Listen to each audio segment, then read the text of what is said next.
Sabi ba natin na everything will be alright? Yes. Pwedeng maging okay ang lahat ng bagay. Alam niyo po ba kung bakit? Kapag ikaw ay may Diyos sa puso, ang Diyos po ang makikipaglaban para sa iyo. Naramdaman niyo na po ba yung parang ayaw niyo nang lumaban, gusto mo nang sumuko sa buhay? Pero bigla mong naalala, may Diyos nga po pala ako. Bigla kang nanalangin sa Kanya, humingi ka ng tulong sa Kanya. Sa palagay niyo po ba? Susukuan kayo ng Diyos, tatalikuran kayo ng Diyos. Hindi po tayo tatalikuran ng Diyos. Sa halip, kapag hindi na po natin kaya, ang Diyos po ang makikipaglaban para sa atin. Ang dapat natin gawin? Wala tayong ibang gagawin kundi magtiwala sa kung ano yung kaya niyang gawin para sa buhay natin.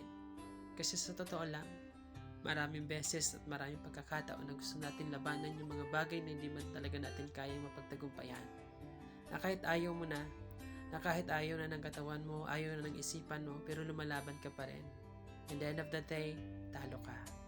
Pero if you have God in your life, the battle is not yours, but the battle is in God. You need to keep trust in God only. Yan lang yung dapat natin gawin. Dahil ang Diyos, kapag nakipaglaban, para sa iyo, tiyak ang pagtatagumpay. Nakakita ka na ba ng mga taong bigla na lang nagpapakamatay? Sila yung lumalaban na hindi nila kasama ang Diyos. Sumusuko sila dahil hindi nila kaya. Pero, mas lamang ang meron kang kasama sa buhay. Walang iba kundi ang Diyos. Dahil kapag hindi mo na kaya, may masasandalan ka, may makakapitan ka, at higit sa lahat may tutulong sa iyo at magsasaklolo sa iyo kapag walang-wala ka na at hindi mo na kaya. Sino ba ang Diyos? Siya lang naman ang nag-create ng lahat ng bagay na nakikita mo at hindi mo nakikita. Siya lang naman ang Diyos na nag-create at naglikha ng buhay na meron ka. Siya lang naman na nakakaalam ng past, present, and future na meron ka. So you need to keep to trust the Lord.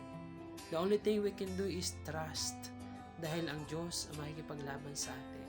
Gusto mo bang magtagumpay sa laban? Magtiwala ka lang sa Diyos. Gusto mo bang magtagumpay sa laban?